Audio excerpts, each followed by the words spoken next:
Lo que estoy a punto de relatar es una historia que me fue contada en mi infancia, una historia que ha perseguido mis sueños y ha manchado mi alma con su oscuridad. Los eventos que compartiré son tan perturbadores que he decidido omitir los nombres reales de las personas involucradas. No busco que me crean, solo necesito liberar esta carga que pesa sobre mi conciencia. Que sirva de advertencia para aquellos que se atrevan a leer estas líneas. Hay secretos en este mundo que deberían permanecer enterrados, y pecados que nunca deberían ser perdonados. Era un sábado como cualquier otro. El sol se ponía en el horizonte, tiñendo el cielo de tonos anaranjados y púrpuras, cuando el pequeño José, a quien todos cariñosamente llamaban Zeca, corría emocionado por las calles empedradas del pequeño pueblo. Su destino, la casa de su abuelo, un lugar mágico donde las historias cobraban vida y los misterios del pasado se revelaban en susurros. Zeca adoraba estos sábados. Para él, no había nada mejor que sentarse a los pies de su abuelo y escuchar las historias de terror que el anciano guardaba en su memoria. Historias que hacían que su corazón latiera más rápido y que la noche pareciera más oscura. Al llegar a la vieja casa de madera, Zeca tocó la puerta con entusiasmo. Su abuelo, don Miguel, abrió con una sonrisa cálida en su rostro arrugado. «Ah, Zeca. Te estaba esperando, mi pequeño», dijo el anciano, sus ojos brillando con un destello de picardía. «Entra, entra. Tengo una historia especial para ti esta noche». Zeca entró corriendo, apenas conteniendo su emoción. Se sentó en su lugar habitual, un viejo taburete frente a la mecedora de su abuelo. Don Miguel se acomodó lentamente, el crujido de la madera mezclándose con el crepitar del fuego en la chimenea. «Abuelo, ¿qué historia me vas a contar hoy?», preguntó Zeca, sus ojos grandes y expectantes. Don Miguel se inclinó hacia adelante, su voz bajando a un susurro conspirador. «Hoy, mi querido nieto, te contaré la historia del párroco maldito y el macho cabrío demoníaco. Una historia que ocurrió en este mismo pueblo, hace muchos, muchos años». Zeca se estremeció de emoción y miedo. «¿En nuestro pueblo, abuelo? ¿De verdad?». El anciano asintió gravemente. «Sí, Zeca. En este mismo pueblo. Pero debes prometerme que nunca, nunca repetirás esta historia a nadie más. ¿Lo prometes?». Zeca asintió solemnemente, cruzando su corazón con el dedo. «Lo prometo, abuelo». Don Miguel se reclinó en su silla, sus ojos mirando más allá de Zeca, como si pudiera ver los eventos del pasado desarrollándose frente a él. Hace muchos años, nuestro pueblo era conocido por su devoción y su fe inquebrantable. En el centro de esta fe estaba el párroco, un hombre al que todos admiraban por su bondad y su dedicación a la comunidad. Llamémosle Padre Antonio. El Padre Antonio era querido por todos. Siempre estaba dispuesto a ayudar, a escuchar los problemas de los feligreses, a ofrecer consuelo en tiempos difíciles. Los niños lo adoraban, las mujeres lo respetaban, los hombres lo veían como un ejemplo a seguir. Zeca interrumpió, intrigado. «Pero abuelo, ¿dónde está el terror en eso?». Don Miguel sonrió misteriosamente. «Ah, Zeca, recuerda que las apariencias pueden ser engañosas. Porque el padre Antonio guardaba un secreto oscuro, un secreto que, de ser descubierto, destruiría no solo su reputación, sino la fe de todo el pueblo». El anciano hizo una pausa dramática, asegurándose de que tenía toda la atención de su nieto. El padre Antonio estaba casado en secreto. Zeca jadeó, sus ojos abriéndose como platos. «Pero los sacerdotes no pueden casarse, ¿verdad?». «Exactamente, mi niño. Es por eso que era un secreto tan terrible». La esposa del padre Antonio era una mujer del pueblo, a la que llamaremos María. Se encontraban en secreto, lejos de los ojos curiosos de los demás habitantes. Durante años, mantuvieron esta doble vida, el párroco predicando sobre la virtud y la fidelidad durante el día, y encontrándose con su amada en la oscuridad de la noche. Don Miguel se inclinó aún más cerca de Zeca, su voz bajando a un susurro. Pero un día, el padre Antonio descubrió algo que destrozó su corazón y puso en marcha una cadena de eventos que sumiría al pueblo en la oscuridad. «¿Qué descubrió, abuelo?», preguntó Zeca, casi sin aliento. Descubrió que María, su esposa secreta, lo estaba engañando con otro hombre del pueblo. Zeca se llevó las manos a la boca, ahogando un grito de sorpresa. Don Miguel continuó, su voz cargada de emoción. El padre Antonio se sintió traicionado, humillado. La rabia y los celos consumían su corazón. Ya no podía dormir, ya no podía comer.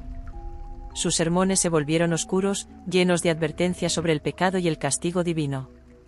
La gente del pueblo comenzó a notar el cambio, pero nadie sabía la verdadera razón. Una noche, mientras caminaba por la iglesia vacía, consumido por su dolor y su ira, el padre Antonio tropezó con una losa suelta en el suelo. Debajo de ella, encontró algo que cambiaría todo: un antiguo grimorio, un libro de magia negra y rituales prohibidos. Zeca interrumpió nuevamente, su voz temblando ligeramente. ¿Qué es un grimorio, abuelo? Un grimorio, mi niño, es un libro de hechizos y rituales mágicos, generalmente asociados con la magia negra y la invocación de seres malignos. Este libro en particular contenía rituales para invocar a criaturas demoníacas, seres de pesadilla que no deberían existir en nuestro mundo. El anciano hizo una pausa, tomando un sorbo de agua antes de continuar. El padre Antonio sabía que lo que estaba contemplando era un pecado terrible, algo que iba en contra de todo lo que había predicado. Pero su corazón estaba tan lleno de odio y deseo de venganza que ya no le importaba. Pasó días y noches estudiando el grimorio, aprendiendo sus secretos oscuros. Finalmente, en una noche sin luna, el padre Antonio tomó una decisión que condenaría su alma y traería el horror a nuestro pueblo.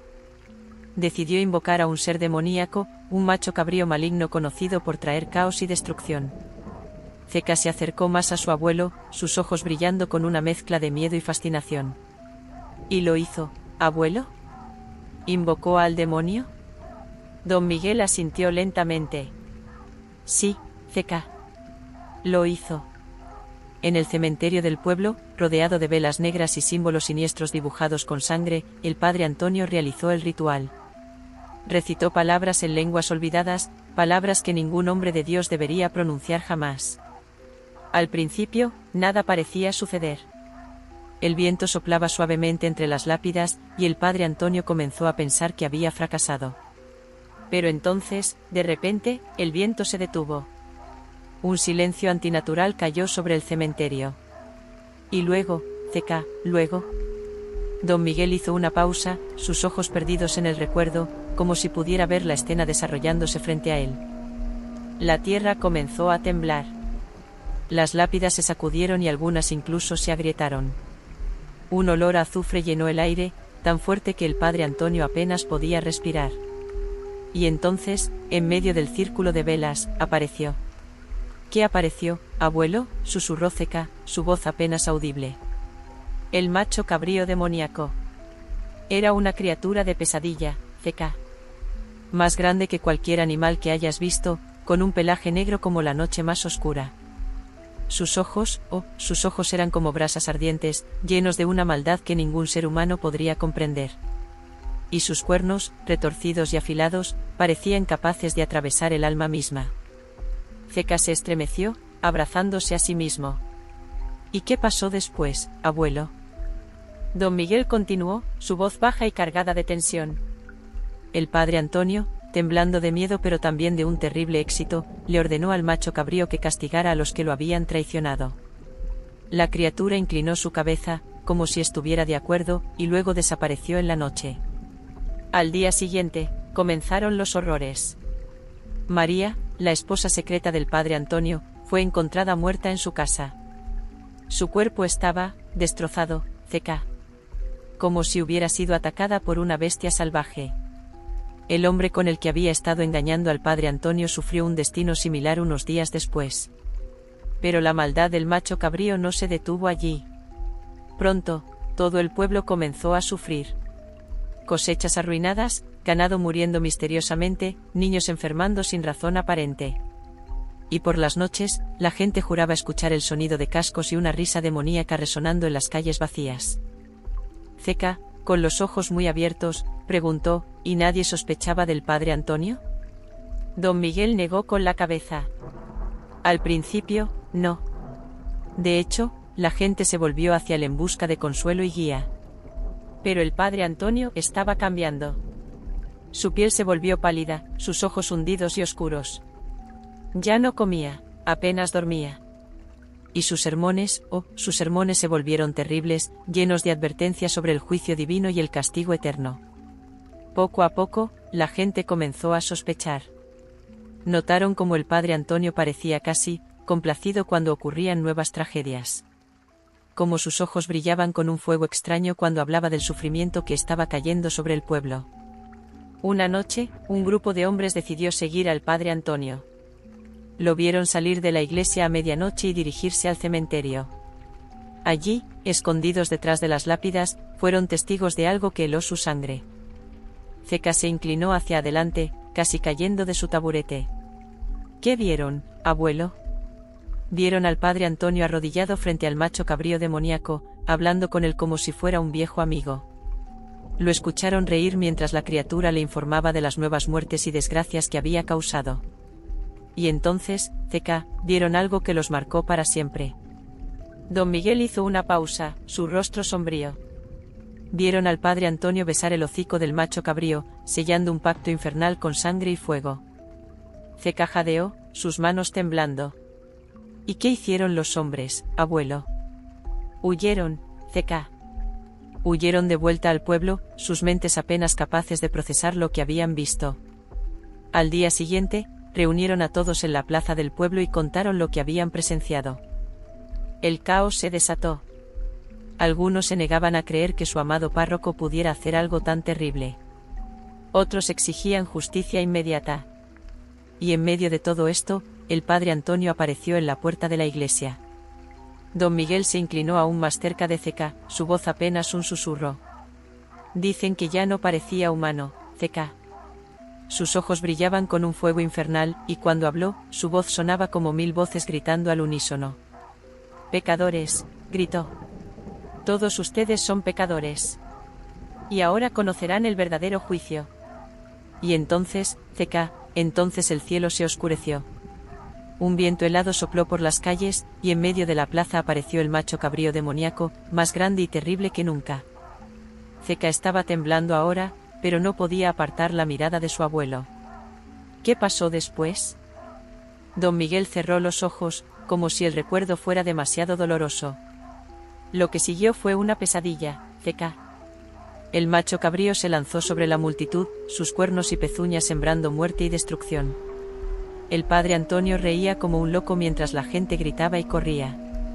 Pero entonces, algo inesperado sucedió. En medio del caos, una niña pequeña se acercó al padre Antonio. Era la hija de María, la mujer que él había amado y luego condenado. La niña lo miró con ojos llenos de lágrimas y dijo, «Padre, ¿por qué?». Esas simples palabras parecieron atravesar la locura del padre Antonio. Por un momento, vio claramente lo que había hecho, el horror que había desatado. Y en ese momento de claridad, tomó una decisión. Zeca, con la voz temblorosa, preguntó, «¿Qué decisión, abuelo?». El padre Antonio corrió hacia el macho cabrío y, con todas sus fuerzas, lo abrazó. Gritó palabras en una lengua olvidada, palabras del grimorio que había estudiado. Y ante los ojos horrorizados de todo el pueblo, tanto el padre Antonio como el macho cabrío comenzaron a arder en llamas sobrenaturales. Los gritos del padre Antonio y los aullidos del macho cabrío se mezclaron en un sonido que ninguno de los presentes olvidaría jamás. Y entonces, en un destello cegador, ambos desaparecieron. Don Miguel hizo una pausa, su rostro sombrío. El pueblo quedó en silencio, Zeca. Un silencio tan profundo que parecía que el mundo entero había dejado de respirar. Zeca, con lágrimas en los ojos, susurró, «¿Y qué pasó después, abuelo?». Don Miguel suspiró profundamente antes de continuar. El pueblo quedó marcado para siempre, Zeca. Aunque el padre Antonio y el macho cabrío habían desaparecido, el mal que habían desatado no se desvaneció tan fácilmente.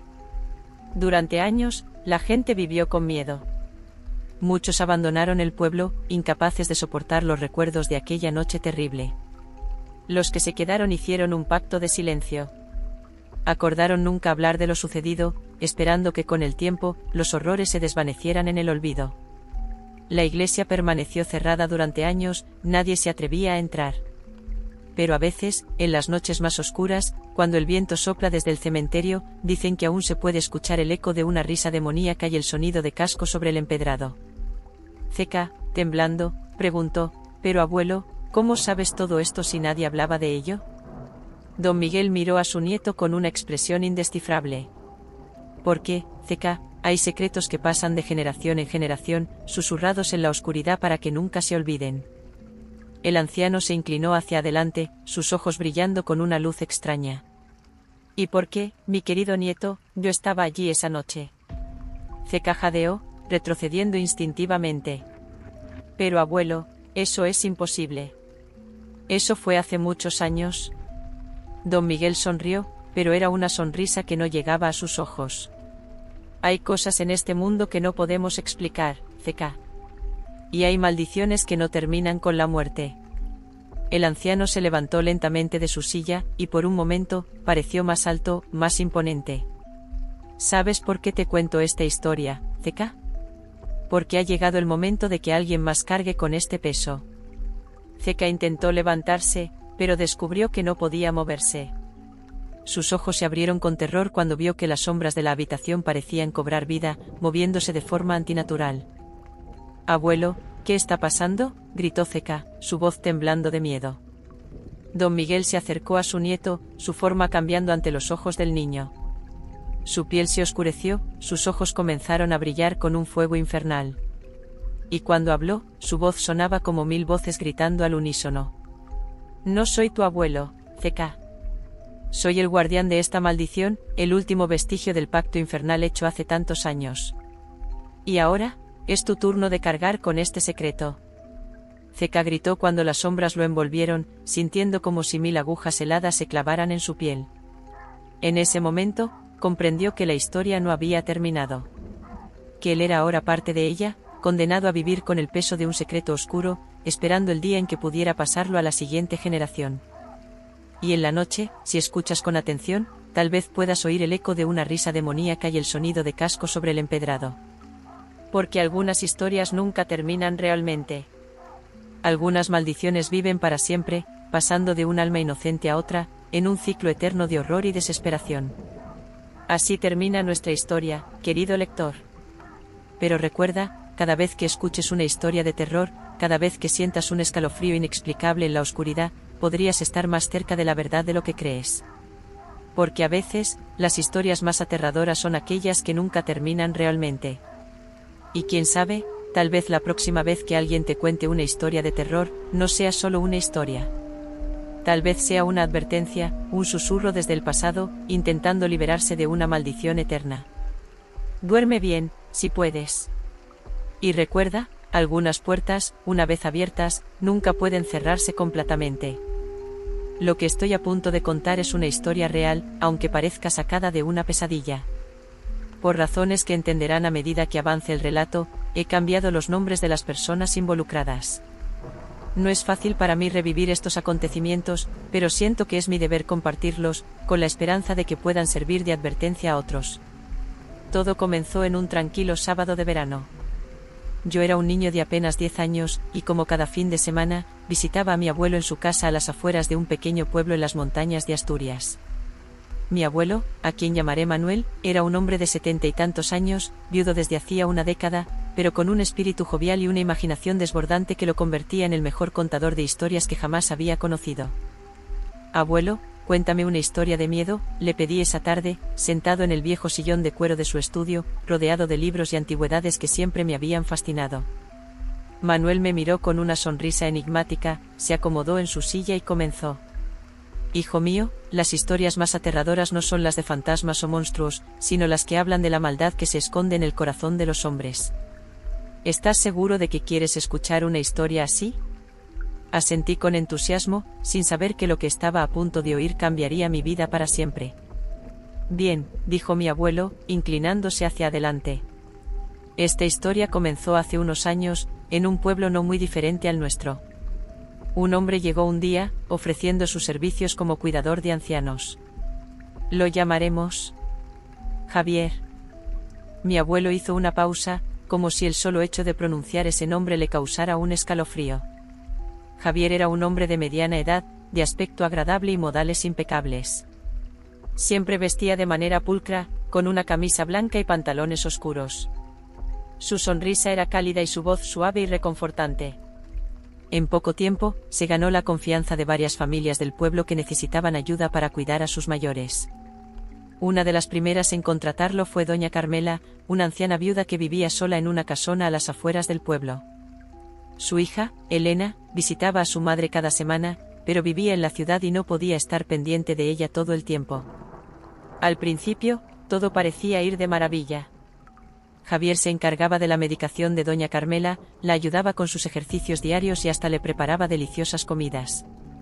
Elena estaba encantada con el cambio que veía en su madre. «Mamá, te veo mucho mejor desde que Javier está contigo», le dijo Elena en una de sus visitas. «Oh, sí, hija», respondió doña Carmela con una sonrisa cansada. «Javier es un ángel. No sé qué haría sin él». Pero había algo en la mirada de doña Carmela que no cuadraba con sus palabras. ¿Un destello de miedo? Elena lo notó, pero lo atribuyó a la vejez y a los achaques propios de la edad. Pasaron las semanas, y poco a poco, Elena empezó a notar cambios sutiles en su madre. Doña Carmela parecía más callada, más retraída. Cuando Elena le preguntaba si todo estaba bien, su madre solo asentía en silencio, lanzando miradas furtivas hacia la puerta, como si temiera que alguien estuviera escuchando. Una noche, Elena recibió una llamada telefónica que la dejó helada. Era su madre, hablando en susurros apenas audibles. «Elena, hija, ayúdame. Él no es quien dice ser. Por favor, ven pronto». La llamada se cortó abruptamente. Elena, presa del pánico, salió disparada hacia la casa de su madre. Cuando llegó, encontró a Javier en la puerta, con su habitual sonrisa amable. «Buenas noches, Elena», dijo con voz melosa. «¿Qué te trae por aquí tan tarde?» «Mi madre me llamó», respondió Elena, tratando de mantener la calma. Sonaba asustada. «¿Dónde está?» Javier frunció el ceño, fingiendo preocupación. «Oh, doña Carmela ha estado un poco confundida últimamente. Debe haber sido un mal sueño. Está durmiendo ahora mismo, no querrás despertarla, ¿verdad?» Elena dudó. La explicación de Javier parecía razonable, pero algo en su interior le gritaba que algo no estaba bien. «Quiero verla», insistió. La sonrisa de Javier se tensó por un segundo, pero rápidamente recuperó su compostura. «Por supuesto, pasa. Pero te advierto que puede estar un poco desorientada si la despertamos». Elena entró en la casa, sintiendo como el corazón le latía con fuerza en el pecho. Subió las escaleras hacia la habitación de su madre, con Javier siguiéndola de cerca. Cuando abrió la puerta, vio a doña Carmela acostada en su cama, aparentemente dormida. «Mamá», llamó suavemente Elena, acercándose a la cama. Doña Carmela abrió los ojos lentamente, y por un momento, Elena vio en ellos un destello de terror puro. Pero tan pronto como apareció, se desvaneció, reemplazado por una mirada vidriosa y ausente. «Oh, Elena, querida», dijo doña Carmela con voz débil. «¿Qué haces aquí a estas horas?» Elena miró a su madre, luego a Javier, que permanecía en el umbral de la puerta con una expresión de preocupación perfectamente ensayada. «Me llamaste, mamá. Dijiste que necesitabas ayuda». Doña Carmela frunció el ceño, confundida. «¿Yo? No recuerdo haber hecho eso. Debo haber estado soñando». «Lo siento, hija, no quería preocuparte». Elena se sintió desconcertada. ¿Había imaginado la llamada? ¿Era posible que su madre estuviera realmente confundida, como decía Javier? «No te preocupes, Elena», intervino Javier con su voz suave. «Es normal que los ancianos tengan estos episodios de confusión. Doña Carmela está en buenas manos, te lo aseguro». Elena asintió, sintiéndose culpable por haber dudado de Javier. Se despidió de su madre y salió de la casa, pero la sensación de que algo no estaba bien persistía en su interior. Lo que Elena no sabía era que, en cuanto cerró la puerta tras de sí, la escena en la habitación de doña Carmela cambió drásticamente. La anciana, que momentos antes parecía débil y confundida, ahora temblaba de miedo. Javier se acercó a la cama, su rostro amable transformado en una máscara de crueldad.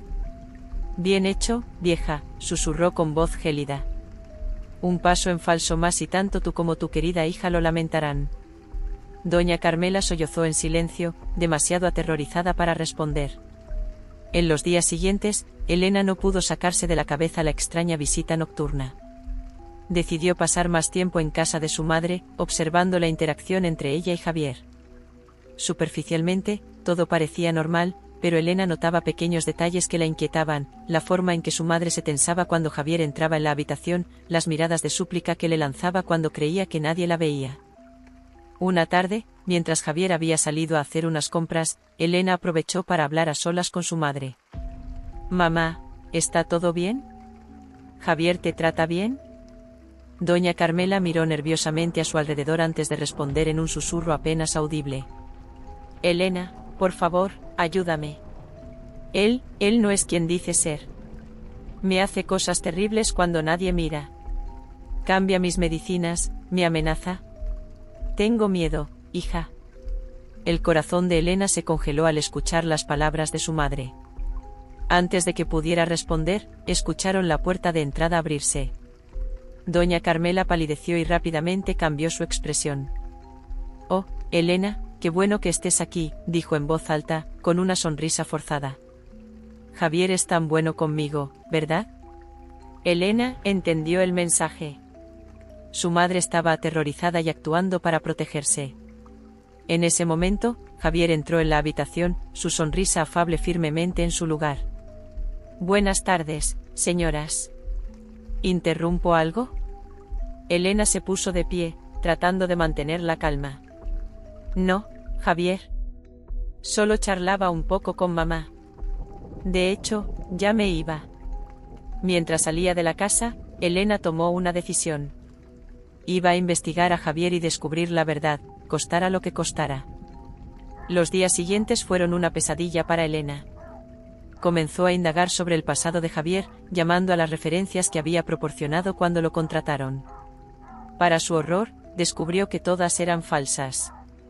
Las familias que supuestamente lo habían empleado antes no existían o negaban conocerlo. Desesperada, Elena acudió a la policía local, pero sin pruebas concretas, no podían hacer mucho. Le aconsejaron que mantuviera los ojos abiertos y reuniera evidencias si sospechaba de algún delito. Mientras tanto, la situación en casa de doña Carmela empeoraba. Javier, consciente de que Elena sospechaba de él, intensificó su crueldad hacia la anciana, asegurándose de no dejar marcas visibles. Una noche, Elena recibió otra llamada desesperada de su madre. «Elena, por favor, ven rápido. Él me está matando lentamente. Cambia mis medicinas, me da cosas que me hacen sentir mal. Por favor, hija, sácame de aquí». Esta vez, Elena no dudó. Llamó a la policía y se dirigió a toda velocidad a casa de su madre. Cuando llegó, la escena que encontró la dejó helada. La puerta de entrada estaba entreabierta. Al entrar, Elena vio signos de lucha en la sala de estar. Subió las escaleras corriendo, gritando el nombre de su madre. Al llegar a la habitación, se quedó paralizada en el umbral. Javier estaba de pie junto a la cama de doña Carmela, una jeringa en su mano. La anciana yacía inmóvil, con los ojos abiertos en una expresión de terror. «Llegas tarde, Elena», dijo Javier con una calma escalofriante. «Tu madre ya no sufrirá más». Elena gritó, un sonido desgarrador que pareció sacudir la casa entera. En ese momento, se escucharon sirenas acercándose. Javier miró hacia la ventana, luego de vuelta a Elena. «Esto no ha terminado», susurró antes de empujar a Elena y salir corriendo de la habitación. Los días siguientes fueron un borrón para Elena. La policía llegó momentos después de que Javier escapara.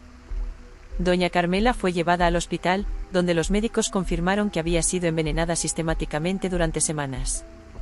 Milagrosamente, lograron salvarla, pero el daño a su cuerpo y mente era extenso. La noticia se extendió rápidamente por el pueblo y los alrededores. Otras familias que habían contratado a Javier comenzaron a hablar, revelando patrones similares de abuso y negligencia. Se descubrió que Javier había estado moviéndose de pueblo en pueblo durante años, dejando un rastro de víctimas a su paso. Pero Javier había desaparecido sin dejar rastro. La policía montó una búsqueda exhaustiva, pero era como si se hubiera esfumado en el aire. Meses después, cuando doña Carmela finalmente pudo volver a casa, Elena se mudó con ella para cuidarla. Las noches eran difíciles, llenas de pesadillas y sobresaltos. Cada sombra, cada ruido, les recordaba a Javier y el terror que habían vivido. Una noche, mientras Elena arropaba a su madre, doña Carmela la miró con ojos llenos de miedo. Elena, a veces creo que lo veo. En la ventana, en las sombras del jardín. Sé que no es real, que está en mi cabeza, pero... Elena apretó la mano de su madre, tratando de tranquilizarla. Está bien, mamá. Él no puede hacerte daño ahora. Estoy aquí contigo. Pero en el fondo de su corazón, Elena sentía el mismo temor. Porque sabía que en algún lugar, Javier seguía libre. Y mientras siguiera libre, ningún anciano vulnerable estaría a salvo. Mi abuelo hizo una pausa, su mirada perdida en algún punto lejano. Yo lo miraba, con el corazón acelerado y un nudo en la garganta. Abuelo, dije finalmente, ¿esa historia es real? Manuel me miró con una expresión que no pude descifrar. Las historias más aterradoras, mi niño, son aquellas que podrían ser reales. Porque nos recuerdan que el verdadero mal no se esconde bajo la cama o en armarios oscuros, sino que camina entre nosotros, sonriendo y ofreciendo ayuda. Esa noche, no pude dormir. Cada sombra en mi habitación parecía cobrar vida, y el silencio de la noche estaba lleno de susurros imaginarios. Pero lo que más me aterrorizaba era la idea de que, en algún lugar, tal vez no muy lejos, alguien como Javier podría estar entrando en la casa de otro anciano indefenso, con una sonrisa amable y planes oscuros. Años después, cuando ya era adulto, volví a visitar a mi abuelo. Su salud había declinado y necesitaba ayuda constante. Mientras lo ayudaba a acomodarse en su silla, noté que miraba con desconfianza al nuevo enfermero que habíamos contratado. ¿Todo bien, abuelo?, le pregunté, notando su inquietud. Manuel me miró con ojos cansados pero alerta. Ese hombre, me recuerda a alguien, susurró. Sentí un escalofrío recorrer mi espalda. ¿A quién, abuelo? A Javier, respondió en voz baja, mirando nerviosamente hacia la puerta. El nombre hizo que mi corazón se acelerara. La historia que mi abuelo me había contado años atrás volvió a mi mente con una claridad aterradora. Abuelo, Javier no era real. Era solo una historia, ¿recuerdas?, le dije, tratando de mantener la calma. Manuel negó con la cabeza, su mirada se volvió intensa. No, hijo. No era solo una historia. Javier era real. Y creo que ha vuelto. Sentí que el aire se volvía denso a mi alrededor. ¿Era posible? ¿Podría ser que la historia que mi abuelo me contó de niño fuera real? ¿Y si el nuevo enfermero? Abuelo, ¿estás seguro?, pregunté, tratando de mantener la voz firme. Manuel asintió lentamente. He visto cómo me mira cuando cree que estoy dormido. Cómo cambia su expresión cuando nadie más está cerca. Y las pastillas que me da no son las mismas que el doctor recetó. Sentí que el pánico comenzaba a apoderarse de mí.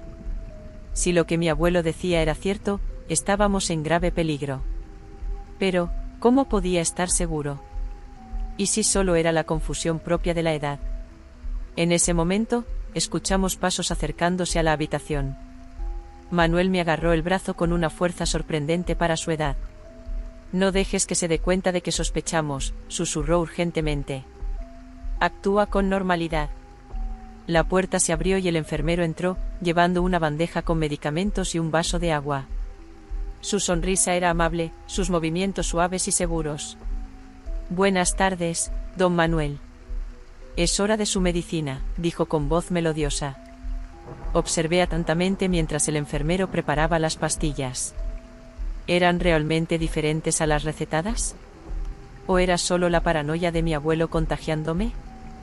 Gracias, joven, dijo Manuel, su voz repentinamente débil y sumisa. Eres muy amable. El enfermero sonrió más ampliamente.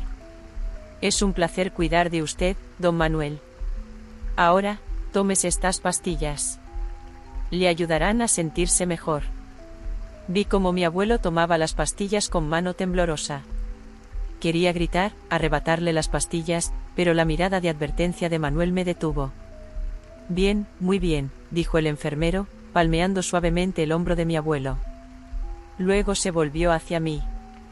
Es bueno ver que tiene visitas, don Manuel. La compañía es la mejor medicina, ¿no cree? Asentí, tratando de sonreír. Sí, por supuesto. El enfermero se dirigió a la puerta. Los dejaré solos para que charlen. Volveré más tarde para ayudar a don Manuel a prepararse para dormir. Cuando la puerta se cerró tras él, Manuel escupió las pastillas en su mano. ¿Ves?, dijo, mostrándome las píldoras. No son las mías. Las he estado fingiendo tomar y guardando. Mira, son diferentes. Examiné las pastillas. Efectivamente, no se parecían a las que el médico había recetado. El miedo se apoderó de mí por completo. Abuelo, tenemos que llamar a la policía, dije, sacando mi teléfono. Manuel me detuvo. No, no todavía. No tenemos pruebas suficientes. Nos tomará por locos. Necesitamos atraparlo en el acto. Pero, ¿cómo?, pregunté, desesperado. Esta noche, dijo Manuel con determinación. Cuando venga a prepararme para dormir. Tú te esconderás en el armario. Grabarás todo con tu teléfono. Y cuando intente hacerme daño, lo atraparemos. La idea me aterrorizaba, pero sabía que mi abuelo tenía razón. Era la única forma de detener a este monstruo. Esa noche, me escondí en el armario de la habitación de mi abuelo, con el corazón latiendo tan fuerte que temía que se pudiera escuchar. Manuel yacía en su cama, fingiendo dormir. Escuché la puerta abrirse suavemente. A través de la rendija del armario, vi al enfermero entrar. Su rostro, antes amable, ahora mostraba una expresión de cruel anticipación. «Ah, don Manuel», dijo en voz baja, acercándose a la cama. «Qué fácil ha sido engañar a todos. Su nieto, los médicos, todos creen que estoy aquí para ayudarlo. Pero usted y yo sabemos la verdad, ¿no es así?» Mi abuelo no se movió, manteniendo su acto de estar dormido. «Es una lástima que tenga que terminar así», continuó el enfermero, sacando una jeringa de su bolsillo. «Pero ya ha vivido lo suficiente. Y yo necesito seguir adelante. Hay tantos ancianos indefensos esperándome en otros pueblos». Vi con horror cómo preparaba la jeringa. Estaba a punto de salir de mi escondite cuando Manuel abrió los ojos de repente. «Te estaba esperando, Javier», dijo con voz firme. El enfermero, sorprendido, dio un paso atrás. «¿Cómo? ¿Cómo lo sé?», completó Manuel. «Porque yo estuve allí, hace años, cuando aterrorizaste a mi hermana Carmela». La revelación me golpeó como un rayo. La historia que mi abuelo me había contado, era su propia historia. Javier, recuperándose de la sorpresa, sonrió con malicia. «Vaya, vaya. Qué giro tan interesante. Pero no importa. Nadie te creerá. Y pronto, muy pronto, no podrás contárselo a nadie más». Se abalanzó sobre Manuel con la jeringa en alto. En ese momento, salí del armario gritando. Javier se giró, sus ojos brillando con furia asesina. Lo que sucedió después fue un caos de gritos y forcejeos. Logré arrebatarle la jeringa, pero Javier era fuerte y estaba enloquecido. En la lucha, la jeringa se clavó en su propio brazo. Javier cayó al suelo, convulsionando. Manuel llamó a emergencias mientras yo mantenía inmovilizado a Javier. Las siguientes horas fueron un torbellino de policías, paramédicos y preguntas. Javier fue arrestado y llevado al hospital bajo custodia. La policía encontró en su apartamento evidencia que lo vinculaba a docenas de muertes de ancianos en toda la región. Días después, sentado junto a la cama de mi abuelo en el hospital, finalmente tuve el valor de preguntarle: «Abuelo, ¿por qué nunca me dijiste que la historia de Javier era real? ¿Qué era sobre la tía abuela Carmela?» Manuel me miró con ojos cansados pero serenos. «Porque quería protegerte, hijo. Y porque una parte de mí esperaba que fuera solo una pesadilla.